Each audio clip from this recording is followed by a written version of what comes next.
Olá pessoal, quem está assistindo esse vídeo aí pela primeira vez, né? Meu nome é Ângelo. Eu estou falando aqui sobre o teorema de Thevenin e Norton, né? No último vídeo que falo sobre esse assunto, né, o vídeo 2, né, parte 2, eu apresentei aí duas formas para se obter o valor da resistência equivalente Thevenin ou Norton quando o circuito, né, que está se analisando, ele possui aí fonte controlada, seja fonte controlada de corrente ou de tensão. Então existe aí uma forma particular para se obter o valor da resistência equivalente Norton ou Thevenin. Esse vídeo que eu vou estar apresentando para vocês aqui agora, eu vou estar mostrando um outro detalhe referente a um circuito, né, que tem aí fonte controlada, onde se deseja aí, né, calcular o valor da resistência equivalente. Vamos analisar o circuito, né, analisar os parâmetros, né, sobre um determinado elemento, né, que no nosso caso aqui, nesse exemplo, é esse resistor R2 aqui de 16 ohms, e eu quero analisar ele, eu quero conhecer, né, os valores aí de tensão e correntes sobre ele, usando aí aplicando o teorema de Thevenin, né? E através dessa análise que eu vou estar fazendo aí, eu vou mostrar algo que de repente vocês nunca se depararam com uma situação como essa, mas como eu já me deparei, né, com uma situação como essa que eu vou estar apresentando para vocês, então aí eu vou estar ajudando aí para vocês a entender ou compreender melhor quando vocês estiverem aí fazendo análise do circuito em que surgir, né, uma situação como essa que eu vou estar mostrando aí no decorrer do vídeo. Então aqui eu tenho, né, nessa parte onde eu coloquei aqui essa parte retangular aqui, é o meu circuito linear com dois terminais, né? Então aqui é a minha caixinha preta, né, digamos assim, um circuito mais complexo, e aqui são os terminais aí desse circuito onde eu vou estar inserindo aí algumas cargas. Nesse caso aqui eu vou estar analisando apenas uma carga, porque o objetivo aqui é mais mostrar um detalhe que pode ocorrer, né, em um circuito quando tem fonte controlada. Então o que vamos fazer primeiro é obter aí a tensão, né, a tensão Thevenin. Então, como já foi explicado aí nos vídeos anteriores, né, a tensão Thevenin é a tensão nos terminais onde a carga vai ser conectada sem que a carga esteja no local, né? Então é um circuito aberto aqui. Então aqui, determinando aí a tensão Thevenin, né, então eu tirei aqui a carga, né, que é o meu objeto de estudo, deixei os terminais aqui onde a carga estaria conectada, né, aberto.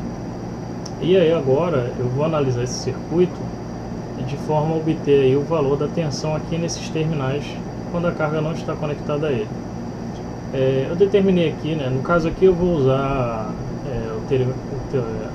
vou usar a lei de Kirchhoff, né, aplicada aos nós, né, ou a lei das correntes, para poder obter aí o valor dessa tensão. Só para relembrar, né, eu já havia falado desses outros vídeos, o fato de utilizar aí o circuito equivalente Thevenin ou Norton, né, tornando aí a análise mais simples, né, com relação aos cálculos, isso não vai impedir de se utilizar, né, outros métodos, né, como a lei de Kirchhoff, superposição, né, e algum outro método, né, conhecido aí para análise de circuitos. Essa necessidade é porque para poder chegar no circuito equivalente Thevenin ou Norton é preciso determinar alguns parâmetros, né? E aí muitas vezes vai ser necessário aí aplicar aí a lei de Kirchhoff, né, que é o mais comum. Então nesse caso aqui eu vou estar usando a lei dos nós, né? Então eu tenho aqui um circuito com 3 nós, em que um eu estou tomando como referência, e aqui eu tenho os dois que eu chamei, um de VA e o outro de VB. Aqui eu tenho uma fonte controlada, uma fonte de corrente controlada por tensão, né? Essa fonte de corrente ela está sendo controlada pela queda de tensão nesse resistor, né? Já tenho definido aqui as polaridades. E eu tenho aqui uma fonte de tensão independente e aqui uma outra fonte de tensão independente. Então, fazendo aí montando as equações, né? No caso aqui eu estou representando a equação na forma matricial. Caso, né, você esteja assistindo aí, você não saiba como já demonstrar, né, apresentar a equação, né, dos nós aí na forma matricial, tem um vídeo que eu vou deixar aí ao final na descrição desse vídeo aqui, explicando, né, como analisar o circuito e já fazendo a análise, já colocar as expressões aí na forma matricial. Eu particularmente acho mais fácil, porque facilita no final aí meu cálculo, eu acabo economizando um pouco mais de tempo. Então aqui, só para vocês entenderem, do circuito, né, eu tiro aqui o V1, ele está relacionado com o VA e VB, né? Veja que V1 aqui é a diferença de potencial entre o nó VA e o nó VB. Eu estou tomando VA menos VB porque aqui já foi definida uma polaridade para essa tensão V1. Então, esse lado é de maior potencial, esse é de menor potencial. Mesmo que isso não seja real, mas como foi definido, como foi feita essa definição no circuito, então, para efeito matemático, eu tenho que considerar isso, eu tenho que levar isso em consideração. Então, V1 é igual a VA menos VB. E a tensão TVNA, ela vai ser igual. Deixa eu só voltar aqui.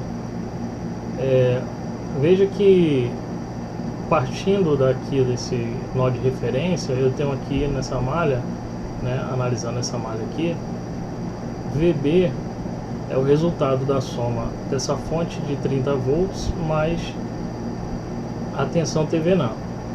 Então, fazendo a análise da malha, né, então eu tenho que VB é igual a VTVNA mais V2. Lembrando que V2 aqui, o polo positivo de V2 está conectado no terra, né, na referência. Então aqui eu terei, embora seja uma soma, mas esse valor de 30 volts ele vai ficar negativo. Então VB é igual a VTVNA menos 30. Como está aqui, ó, VB é igual a VTVNA menos 30.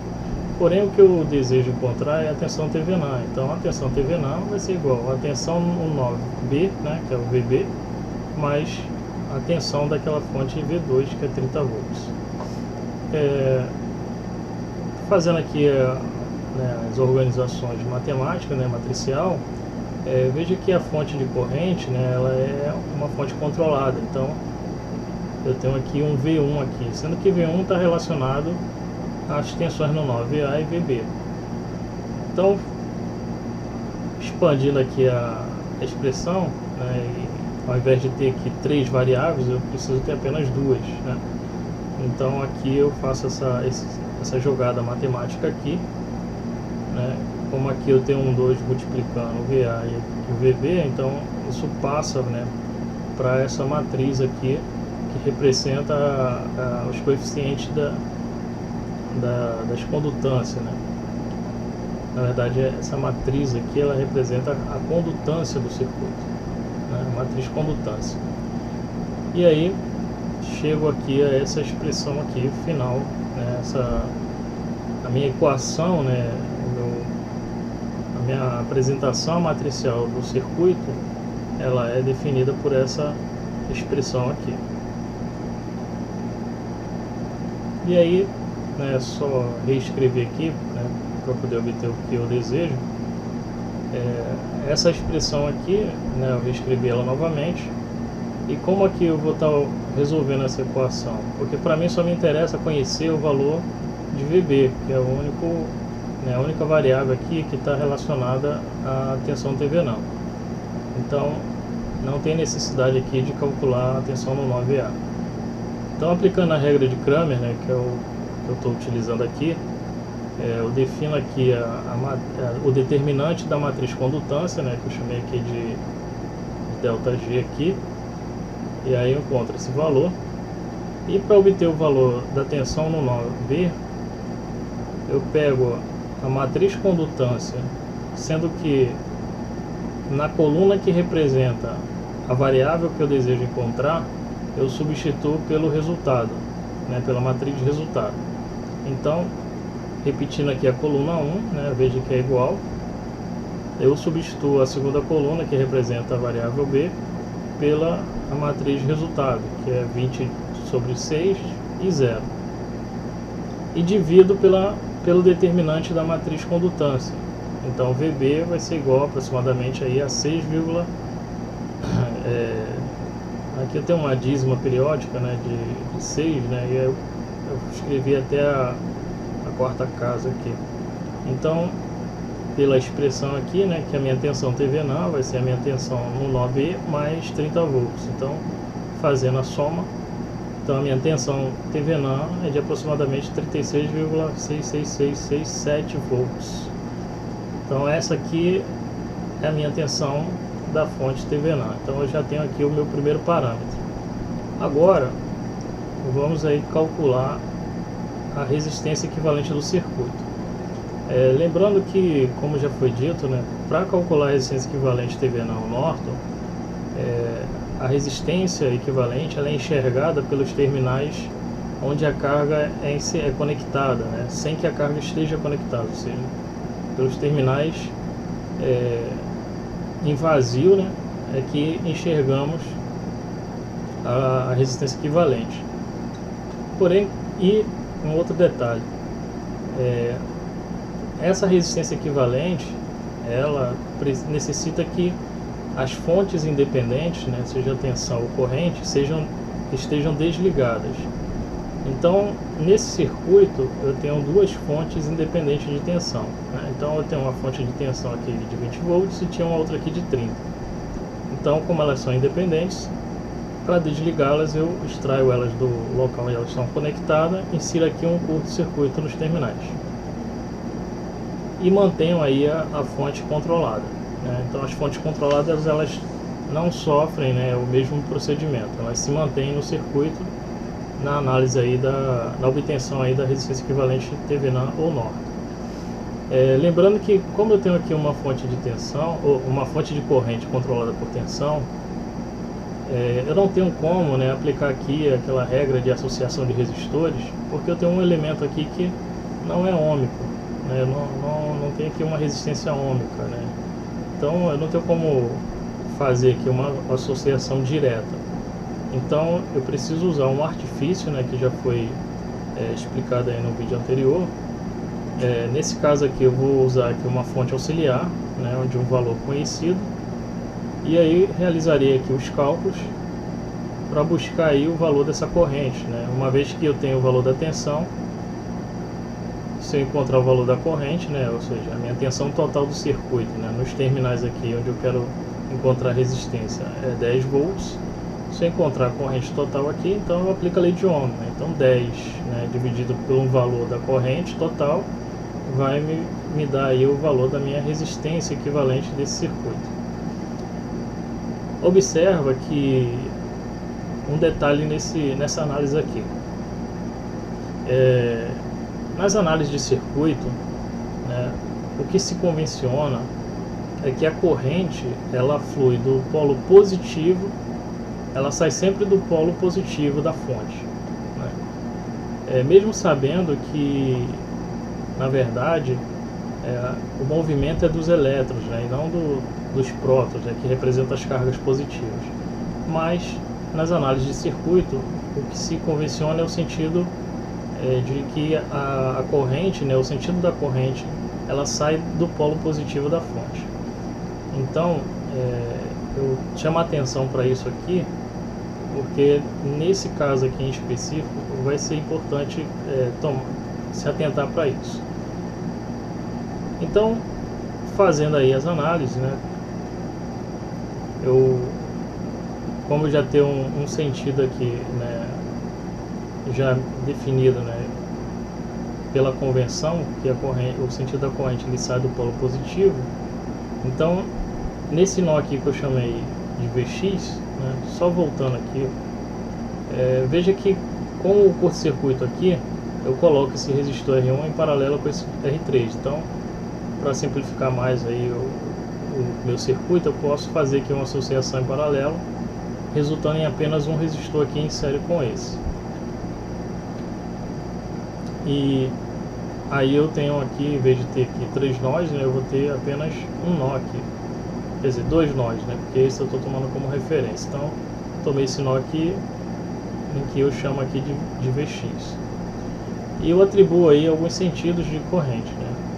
O sentido da corrente principal aqui, né, eu estou adotando saindo do polo positivo da fonte.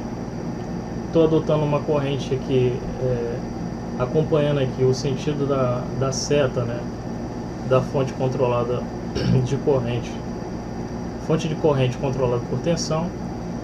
E estou adotando esse sentido aqui de 2, levando em consideração o sentido que foi já determinado pelo próprio circuito, né, pelo próprio problema, em que esse lado aqui seria o positivo e esse o negativo. E por convenção, quando o lado do resistor que é positivo é o lado em que a corrente está entrando, né? Então, considerando esse fato aí, então eu digo que a corrente 2 ela está chegando aqui no nó. Então eu tenho I1 e I2 chegando no nó e tenho I3 saindo do nó. Então eu tenho aqui essa condição, essas atribuições aqui de sentidos de corrente para o nó.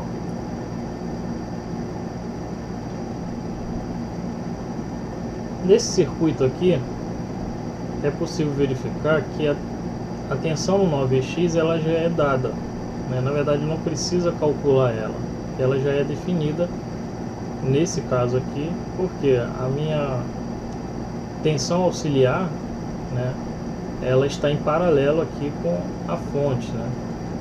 Então minha tensão no nó Vx é igual à minha tensão da minha fonte auxiliar, né, conforme foi dado aqui. Então se aqui a minha tensão eu já tenho o valor dela,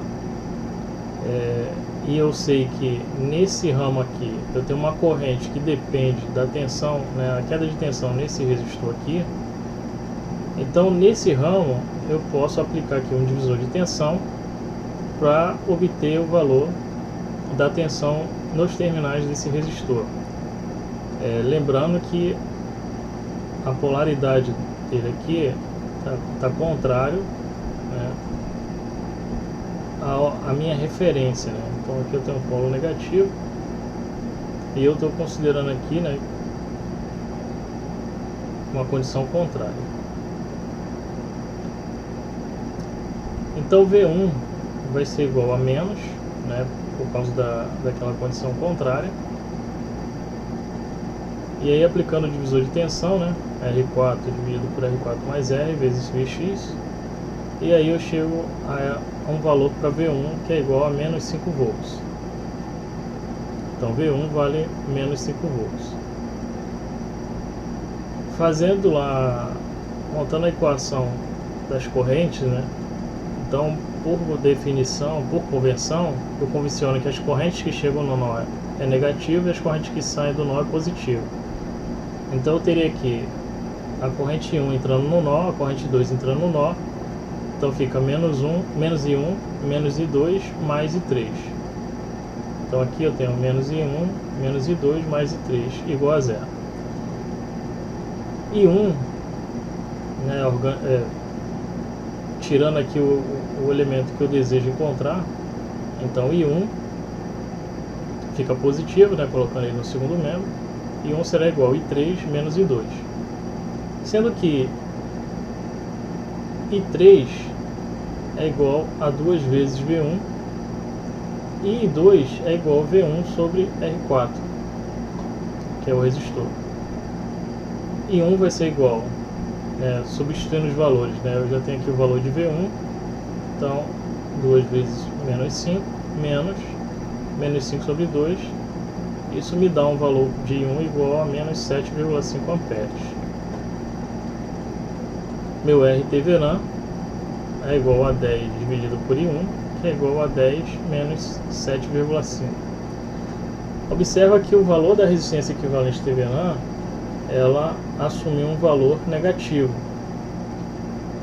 Fisicamente, né, os resistores, né, que têm resistência ômica, eles não assumem aí um valor negativo, né? Os valores são sempre absolutos, valores positivos. Mas, nesse caso aqui em particular, devido ao fato de o circuito, né, ele compor aí na sua estrutura uma fonte controlada, essa fonte controlada faz com que essa resistência equivalente do circuito, né, enxergando pelos terminais da carga, que ela tenha um sinal negativo. E se eu não colocar esse sinal, não atribuir esse sinal negativo no circuito, os valores que eu vou obter lá vai ser errado, né? Eu vou mostrar isso aí através de uma simulação. Então, se meu I1 é igual a menos 7,5, isso quer dizer que o sentido que foi arbitrado lá no início, né, o sentido saindo do polo positivo, na verdade é contrário. Então o que isso quer dizer? Que a minha fonte de tensão aqui, na verdade, ela não está fornecendo energia para o circuito, ela está recebendo, né? Ela está funcionando aqui como se fosse um elemento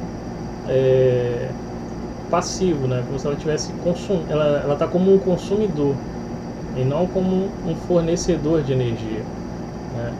Então, obviamente, a fonte de corrente aqui, ela que está fornecendo energia para o circuito, né?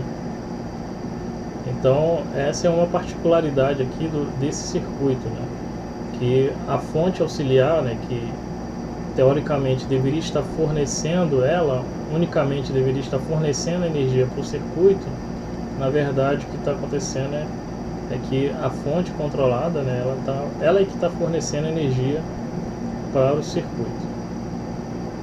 Então, por isso que o sentido aqui ficou o contrário. Então, embora fisicamente não se tenha um valor negativo para a resistência ômica, mas quando nós formos montar o circuito, vamos estar utilizando esse sinal algébrico. Então, montando aí a expressão, ou montando aí o circuito, né, equivalente Thevenin, né, então eu tenho aqui a fonte de tensão, né, cujo valor é de 36, aproximadamente aí 36,66 volts, né, e eu tenho aqui a resistência equivalente Thevenin com sinal de menos, né, e aqui eu tenho, né, a minha carga, né, o meu objeto de estudo, e eu quero calcular o valor da tensão sobre essa carga e a corrente que circula por ela. Então a tensão, né, eu posso usar aqui o divisor de tensão. Então eu quero a tensão no resistor 16 ohms, então eu pego 16 e faço aqui a soma, né, das duas, divido pela soma das duas resistências, né? Então aqui eu vou ter menos, né, o valor da resistência Thevenin, e vou chegar a um valor de tensão aproximadamente igual a 40 volts. E a corrente do circuito é igual aproximadamente a 2,5 amperes. Veja que a corrente é positiva, então isso quer dizer que o sentido da corrente é do terminal A para o terminal B, né? E observe um detalhe: a tensão na carga, ela é maior do que a tensão na fonte. Então isso é uma particularidade aí do circuito, né, em que tem aí fonte controlada, é que a tensão Thevenin, ela pode assumir um valor menor que o valor na carga, né, no objeto de estudo. Então, assim, teoricamente, né, se eu tenho um circuito com uma única fonte, de maneira nenhuma, nessa condição aqui, a minha tensão no elemento seria maior do que a minha tensão da fonte. Porém, como se trata aqui de um circuito equivalente, né, então nós apenas temos um circuito, não um circuito igual, mas um circuito equivalente a um circuito original.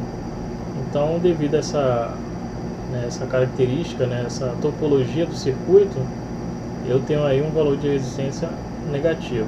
E se eu não fizesse não atribuísse esse sinal negativo, né, eu teria aqui um valor diferente. Então, eu vou mostrar esse circuito, né, que nós analisamos aqui, calculamos, e eu vou mostrar por meio de uma simulação que foi feita.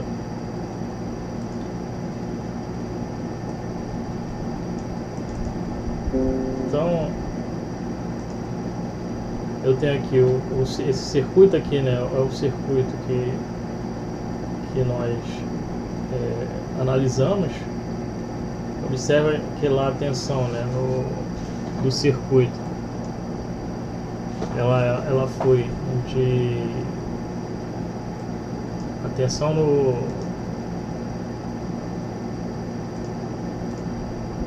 tensão na carga, né, no circuito final, lá no circuito equivalente, era de 40 volts aproximadamente, e a corrente era de 2,5 amperes. Então, aqui essa parte, né, nesse retângulo aqui, né, dentro desse retângulo é o meu circuito, e aqui é os terminais aqui onde eu estou analisando a carga. Então, quando eu simulo aqui, ó, perceba que a corrente ela bateu, né, com o que foi calculado, e a tensão também na carga, né, também, né, está de acordo aí com o que foi calculado também. Agora observe que se não fosse, né, aqui eu estou considerando um resistor TVNAN sem atribuir o sinal negativo. Então veja que eu não tá, os valores, né, não condiz com o circuito. Porém, né, quando nós atribuímos aqui o sinal de menos,